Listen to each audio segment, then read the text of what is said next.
Hi guys, இன்றைக்கி நம்ம something about 1% ட்ராமாவோட 7th part தான் பார்க்க போகிறோம். சரி வாங்க நம்ம வீடியோக்குள்ளே போயிடலாம். லாஸ்ட் எபிசோடில் பார்த்திங்கன்னா ஹீரோ வந்து தூங்கட்டுமேன்னு சொல்லிட்டு ஹீரோயினி அப்படியே உட்காந்துட்டு இருந்திருப்பா. அந்த டைம் வந்து ஹீரோவோட ஃபோன் அடிச்சுட்டே இருக்குது. இவளும் கட் பண்ணி விடலான்னு சொல்லிட்டு போகும்போது லைட்டாக ஷோல்டர் வந்து அசைஞ்சிருது. உடனே ஹீரோ வந்து எழுந்திரிச்சிருவான். ஹீரோ வந்து ரொம்ப நேரமாக தூங்கிட்டேனா அப்படின்னு சொல்லி கேட்குறான். இவளும் அப்படிலாம் ஒன்றும் இல்லை, ஜஸ்ட்டு 1 hour தான் தூங்கியிருக்கீங்க அப்படின்னு சொல்கிறா. சரி நீங்கள் ஆவரேஜாக ஒரு நாளைக்கு எவ்வளோ நேரம் தூங்குவீங்க அப்படின்னு சொல்லி கேட்குறா. அதுக்கு ஹீரோ வந்து 3 to 4 மணி நேரம் தான் தூங்குவேன், ஏன்னா நான் ரொம்ப பிஸியாக இருக்கிறதுனால அப்படின்னு சொல்கிறான். சரின்னு இப்போ 2 பேருமே கிளம்பி ஹீரோயினியோட வீட்டுக்கு தான் வராங்க ட்ராப் பண்ணுறதுக்காக. ஹீரோயினி வந்து ஹீரோட ஃபோனை வாங்கி அதை சைலண்ட்டில் போடுறா. இன்றைக்கி நீங்கள் எந்த ஃபோன் காலையும் அட்டன் பண்ணக்கூடாது, நிம்மதியாக தூங்கணும் அப்படின்னு சொல்கிறா. ஹீரோ கொஞ்சம் தூரம் போய் என்னென்ன யோசிச்சானே தெரில, திடீர்னு வந்து ஹீரோயினியை ஹக் பண்ணிக்கிறான். இப்போ ஆஃபீஸில் காட்டுறாங்க. இங்கே இவன் ரொம்ப நேரமாக ப்ரெசன்டேஷனை பற்றி ரொம்ப நேரமாக பேசிகிட்டு இருப்பான். இங்கே இந்த அசிஸ்டன்ட் பொண்ணுலாம் ரொம்பவே புலம்பி தள்ளுறா. நம்ம என்ன மிஷினா, ஏன் இவர் இப்படி பண்ணுறாரு அப்படின்னு சொல்லி புலம்புறா. இப்போ ஹீரோ வந்து அவங்க அம்மாவை தான் பார்க்க போகிறான். அவங்க அம்மா வந்து ஒரு ஃபைல் மாதிரி ஒன்று கொடுக்குறாங்க. இப்போ ஹீரோ வந்து அவங்க அம்மாவுக்கு கிஃப்ட் கொடுக்குறான். அதை பார்த்ததும் ஹீரோவோட அம்மாவுக்கு வந்து பயங்கரமாக சந்தோஷம் ஆகிடுது. ஏன்னா ஹீரோ இது வரையும் எதுவுமே கொடுத்துருக்க மாட்டான். இப்போ ஹீரோ ஆஃபீஸில் உட்காந்து ஃபைல்ஸ்லாம் பார்த்துட்ருப்பான். அந்த டைம் அந்த அசிஸ்டன்ட் பொண்ணு வந்து சார் லஞ்ச் டைம் அப்படின்ற மாதிரி சொல்கிறா. இல்லை நான் இன்றைக்கி சீக்கிரம் கிளம்பிடுவேன் அப்படின்னு சொல்லி ஹீரோ சொல்கிறான். இதுவே முன்னாடி இருந்த ஹீரோவாக இருந்தால் இப்படிலாம் பேசியிருக்கவே மாட்டான். இப்போ என்ன சொல்கிறான்னா, இன்றைக்கி வீக்கெண்ட் தானே, நீங்கள் எல்லாருமே வீட்டுக்கு போகலாம் அப்படின்ற மாதிரி சொல்கிறான். இங்கே அந்த அசிஸ்டன்ட் பொண்ணுலாம் சந்தோஷத்தில் துள்ளி குதிச்சுட்டு எல்லாருக்கிட்டையும் சொல்லி எல்லாருமே இப்போ வந்து ரொம்ப சந்தோஷமாக கிளம்பி போகிறாங்க. ஹீரோயினியால் தான் இந்த மாற்றமே வந்திருக்கும். இப்போ பார்த்தா அந்த ஹஞ்சு வந்து ஆஃபீஸ்க்கு வரா ஹீரோவை பார்க்க. ஆனால் ஹீரோ வந்து ஹீரோயினி பார்க்க கிளம்பியிருப்பான். இவ கொஞ்சம் பேசணும் அப்படின்ற மாதிரி சொல்கிறா. ஹீரோவும் சரின்னு சொல்லிட்டு இப்போ ரெஸ்டாரண்ட்டில் உட்காந்து பேசிகிட்டு இருக்காங்க. இப்போ இவ என்ன சொல்கிறான்னா, நம்ம கல்யாணம் பண்ணிக்கலாம், நம்ம 2 பேரும் கல்யாணம் பண்ணிக்கிட்டோன்னா பெனிஃபிட்ஸ் இருக்குது அப்படின்ற மாதிரி சொல்கிறா. உன்னோட தாத்தாவுக்கு இதில் இஷ்டம் தான் அப்படின்ற மாதிரி சொல்கிறா. அப்போ நீ என்னோட தாத்தா கிட்டே போய் சொல்லு அப்படின்னு சொல்லிட்டு கிளம்பிடுறான். இங்கே ஹீரோயினி பார்க்கில் அவனுக்காக வெயிட் பண்ணிகிட்டு இருப்பா. இவனுமே வந்ததும் சாரி கொஞ்சம் லேட் ஆகிடுச்சு அப்படின்ற மாதிரி சொல்கிறான். அதுக்கு ஹீரோயினி ஆமாம் 15 நிமிஷம் லேட்டு தான், பரவாயில்ல உட்காருங்கன்னு சொல்கிறான். இவனும் ரொம்ப திமிரா பேசுகிறாள்னு நினச்சிட்டு உட்காடுறான். என்ன வேலையில் முடிஞ்சுதா, இந்த டைமில் வந்திருக்கீங்க அப்படின்னு சொல்லி கேட்குறான். ரொம்ப பிஸி தான், உனக்காக என்னோடய டைம் ஸ்கெடியூல்லாம் மாற்றிட்டு தான் பரவாயில்லன்னு சொல்லிட்டு வந்தேன் அப்படின்னு சொல்கிறான். அவளும் ரொம்ப சந்தோஷமாக இருக்கா. அவள் ஃப்ரெண்டு வந்து ஆல்ரெடி சொல்லியிருப்பா, என்னதான் பிஸியாக இருந்தாலுமே தனக்கு பிடிச்ச பொண்ணுக்காக ஒருத்தர் டைம் ஸ்பெண்ட் பண்ணுறானா அதுதான் உண்மையான லவ் அப்படின்ற மாதிரி சொல்லியிருப்பா. அது ஞாபகத்துக்கு வருவோம். அதை நினச்சி ஹீரோயினி வந்து சிரிக்கிறா. அதை பார்க்குற ஹீரோ வந்து சரி சொல்லு இன்றைக்கி எங்கே போகலாம் அப்படின்னு சொல்லி கேட்குறான்.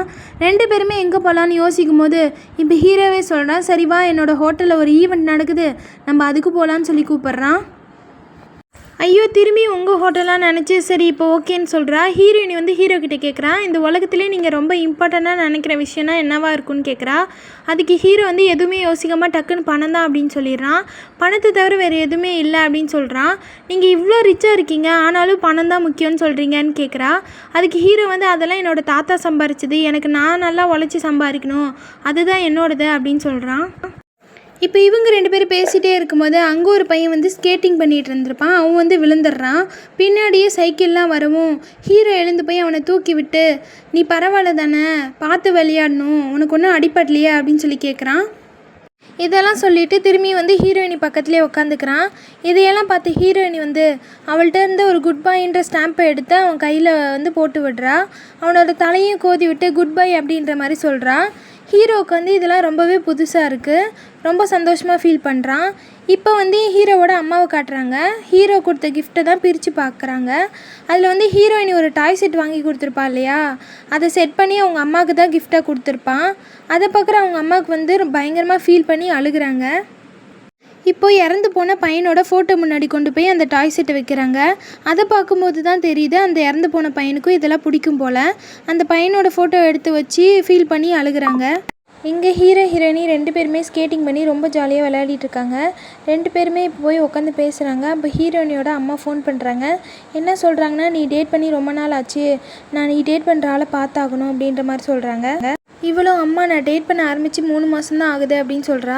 லிவிங்கில் இது இருக்கியான்ற மாதிரி கேட்குறாங்க. இல்லை அப்படின்னு சொல்கிறா. இப்போ ஃபோனை வச்சதுக்கப்புறம் ஹீரோ கேட்குறான், என்ன உங்கள் அம்மா வந்து நம்மளை மீட் பண்ணணும்னு சொல்கிறாங்களா அப்படின்னு கேட்குறான். அதெல்லாம் ஒன்றும் இல்லை, எங்கள் அம்மாவுக்கு எப்போவுமே என்னோடய கல்யாணத்தை பற்றி நான் நினப்பு மட்டும்தான், சரி அதெல்லாம் விடுங்க அப்படின்னு சொல்கிறா.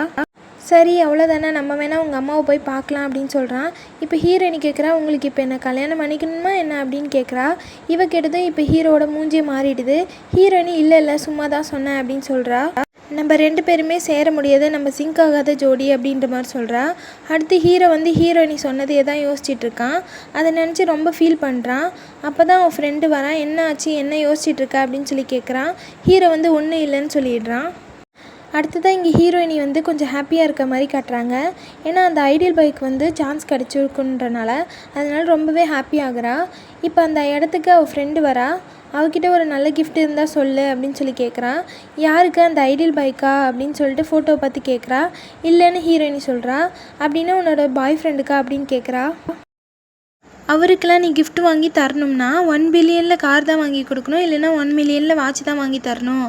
அவரோட அளவுக்குலாம் உன்னால் வாங்கி தர முடியாது அப்படின்ற மாதிரி ஹீரோயினி ஃப்ரெண்டு சொல்கிறா. இப்படி சொல்லவும் ஹீரோயினிக்கு ரொம்பவே மனசு கஷ்டப்படுறா. இருந்தாலுமே விளையாடாதடி சொல்லு அப்படின்னு சொல்லிட்டு இவளும் கேட்குறா. அடுத்து ஹீரோவும் அவனோட தம்பியும் ஆஃபீஸில் மீட் பண்ணுற மாதிரி காட்டுறாங்க. ஹீரோ தம்பி என்ன சொல்கிறான்னா, இன்னொருத்தரோட வாழ்க்கையை வாழ்கிறதுக்கு உன்னால் எப்படி முடியுதுன்னு தெரியல அப்படின்ற மாதிரி கேட்குறான். அதுக்கு ஹீரோ வந்து, இந்த மாதிரி என்ன எதுவும் சொல்லாமல் நீ உனக்கான வேலையை பாரு, எனக்குன்னு ஒரு நேமை நான் தனியாக சம்பாதிச்சிட்டேன், நீ இன்னும் உன்னோட தாத்தாவோட நேம்லேயே தான் வாழ்ந்துட்டுருக்க அப்படின்ற மாதிரி சொல்லிட்டு போகிறான். இங்கே ஹீரோயினி ஹீரோவுக்கு ஒரு வாட்ச் வாங்கலான்னு சொல்லிட்டு வருவா. அதோட விலையை பார்த்து இவ்வளோ ரேட்டா அப்படின்னு சொல்லி வேணான்னு சொல்லிடுவா. வேறு வாங்கலான்னு சொல்லி வெளியே வரும்போது ஒரு குழந்தை வந்து இவ காலை வந்து கட்டி பிடிக்குது. அந்த குழந்தை அம்மாவை தொலைச்சிட்டு அழுகுது. இவளும் கண்டுபிடிச்சிடலாம், அழாத அப்படின்னு சொல்லும்போது ஹீரோவோட தம்பி தேக அங்கே வரான். இவங்க 2 பேருமே சேர்ந்து தான் அந்த குழந்தையோட அம்மாவை கண்டுபிடிச்சி கொடுக்குறாங்க. ஹீரோயினி வந்து ஓகே தேங்க்யூன்னு சொல்லி கிளம்பும்போது இவளை போக விடாமல், நம்ம 2 பேருமே ஏதாச்சும் சாப்பிட்லாமான்னு கேட்குறான். இல்லை வேணாம் குட் பை அப்படின்னு சொல்லி கிளம்பும்போது இவளை கையை பிடிச்சி, சாப்பிட தான் வரல, உங்கள் நம்பராச்சும் கொடுங்கன்னு கேட்பான். இவளும் எனக்கு பாய் ஃப்ரெண்ட் இருக்குது அப்படின்னு சொல்லிட்டு அங்கேருந்து கிளம்பி போகிறா. இதை வச்சு ஹீரோ ஏதாச்சும் பண்ணலான்னு பார்த்தவன் ஏமாந்து போயிட்டான். இதெல்லாம் தேகாவோட பிளான் தான். இவனுக்கு ஆல்ரெடி தெரியும் ஹீரோயின் இங்கே வருவான்னு, தெரிஞ்சு தான் இதெல்லாம் பண்ணியிருப்பான். ஸோ ரொம்பவே கடுப்பாகி போகிறான். நெக்ஸ்ட்டு வந்து ஹீரோவும் ஹீரோயினியும் அவளோட ஃப்ரெண்டு கடைக்கு வந்திருப்பாங்க. 2 பேருமே மாடிக்கு போகிறாங்க. அங்கே பார்த்தா டெக்கரேட்லாம் பண்ணியிருக்கு. என்னன்னு பார்த்தா ஹீரோவுக்கு இன்றைக்கி தான் பர்த்டே. ஸோ சிம்பிளாக டெக்கரேட் பண்ணி ஆல்ரெடி கான்ட்ராக்டில் பார்த்துருப்பான் இவனோட பர்த்டே டேட்டை. இப்போ ஹீரோயினி கேக்லாம் எடுத்துகிட்டு வரா ஹாப்பி பர்த்டேன்னு சொல்லி. இவனுக்கு ரொம்பவே சந்தோஷம் ஆகுது. இதை பார்க்கும்போது தான் ஃப்ளாஷ்பேக் ஞாபகம் வருது.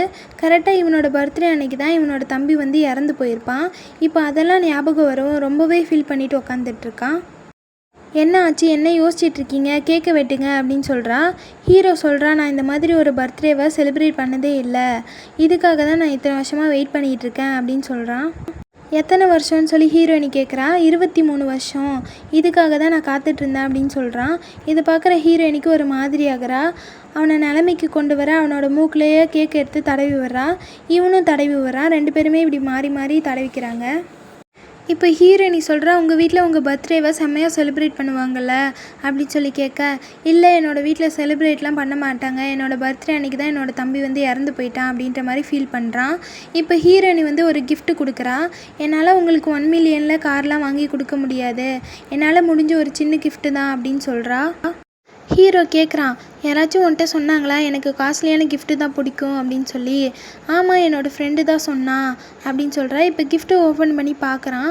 பார்த்தா குழந்தைங்க விளையாடுற மாதிரி வாங்கி கொடுத்துருக்கா. இன்னொரு கிஃப்ட்டும் கொடுக்குறா. அது என்னன்னு பார்த்தா டையில் கட்டுற மாதிரி ஒரு பேட்ச் தான் வாங்கி கொடுத்துருக்கா. இது கூடவே எனக்கு ஒரு டை வாங்கி கொடுக்கலான்னு தான் ஆசையாக இருந்துச்சு, ஆனால் அதை வாங்கி கொடுத்தா நீங்கள் தப்பாக நினச்சிப்பீங்கன்னு தான் வாங்கலை அப்படின்னு சொல்கிறான். ஆனால் ஹீரோ வந்து நீ எப்படி அப்படி நினைக்கலாம் அப்படின்னு சொல்லி கொஞ்ச நேரம் அதை பற்றி தான் பேசுகிறாங்க. ஹீரோ விடுற மாதிரியே தெரியல. இப்போ நீ ஏன் டை வாங்கலான்னு சொல்லு அப்படின்னு கேட்குறான். திடீர்னு ஹீரோயினி அவனோட டையை பிடிச்சி இழுத்து யுவர் மைன் அப்படின்னு அர்த்தம்னு சொல்கிறா. ஒரு பொண்ணு ஒரு பையனுக்கு டை வாங்கி கொடுக்குறான்னா அவன் வேறு யாருக்கும் சொந்தம் இல்லை அப்படின்னு அர்த்தம் அப்படின்னு சொல்கிறா. ஹீரோ, அப்போ நீ எனக்கு உடனே ஒரு டை வாங்கி கொடுக்கணும் அப்படின்னு சொல்லுவான். இப்போ ஹீரோயினிக்கு தேங்க் பண்ணுறான். அப்படியே பர்த்டேலாம் செலிப்ரேட் பண்ணிட்டு கீழே வராங்க. வீட்டுக்கும் வந்துடுறாங்க. இப்போ ஹீரோயினி வந்து நாளைக்கு நம்ம மீட் பண்ணலாம் அப்படின்னு சொல்லுவாள். அப்படியே வாட்சை பார்க்கும்போது மறுபடியும் ஹீரோவுக்கு ஹாப்பி பர்த்டே அப்படின்னு சொல்கிறா. ஏன்னா பர்த்டே முடிய இன்னும் 1 hour இருக்குது, அதனால தான். ஹீரோ ரொம்ப ஃபீல் பண்ணி ரொம்ப தேங்க்ஸ் அப்படின்னு சொல்கிறான். இத்தனை வருஷத்தில் என்னோடய பர்த்டேவே இந்த மாதிரி யாருமே செலிப்ரேட் பண்ணதே இல்லை, நீ வந்ததுக்கப்புறம் தான் நான் இவ்வளோ ஹாப்பியாக இருக்கேன் அப்படின்ற மாதிரி சொல்கிறான். ஹீரோயினி கிளம்ப போனவ கதவை திறந்துட்டு ஓடி வந்து ஹீரோவை கிஸ் பண்ணிடுறா. அதுக்கப்புறம் வந்து ஹீரோ வீட்டுக்கு போயிடுவான். அவங்க அம்மாவுக்கு ஃபோன் பண்ணி பேசுவான், இந்த மாதிரி எனக்கு பர்த்டேம்மா அப்படின்னு சொல்லி. அவங்க அம்மா ஃபீல் பண்ணி அழுகுறாங்க. தேங்க்யூம்மா, என்னை நீங்கள் வந்து இவ்வளோ நல்லவனாக வளர்த்ததுக்கு எனக்கு ரொம்ப ஹாப்பியாக இருக்குது உங்களை நினச்சி. குட் நைட்மா, நான் ஃபோனை வைக்கிறேன் அப்படின்னு சொல்லிட்டு கட் பண்ணுறான். அடுத்து ஹீரோயினி கொடுத்த கிஃப்ட்டை தான் எடுத்து ஓப்பன் பண்ணி பார்க்குறான். பார்த்து ரொம்ப ஹாப்பியாக ஃபீல் பண்ணுறான். இப்போ ஹீரோ ஆஃபீஸில் மீட்டிங் அட்டன் பண்ணிகிட்ருப்பான். அப்போ ஹீரோயினிட்டேருந்து ஒரு மெசேஜ் வருது. என்னென்னு எடுத்து பார்க்குறான். இன்றைக்கி டேட்டுக்கு வர முடியாது அப்படின்னு சொல்லி அனுப்பியிருக்கா. இவனும் என்ன ரீசன் அப்படின்னு கேட்டு அனுப்புகிறான். அவள்கிட்டருந்து எந்த பதிலையுமே காணோம். இதோட இந்த எபிசோட் முடியுது. அடுத்த எபிசோடை பார்க்க சேனலை சப்ஸ்கிரைப் பண்ணி பெல் ஐக்கனை கிளிக் பண்ணி வச்சுக்கோங்க. அதோட லைக் பண்ண மறந்துடாதீங்க. அப்போ தான் நிறைய பேருக்கு ரெக்கமெண்டேஷன் ஆகும். அடுத்த வீடியோவில் பார்க்கலாம் கைஸ்.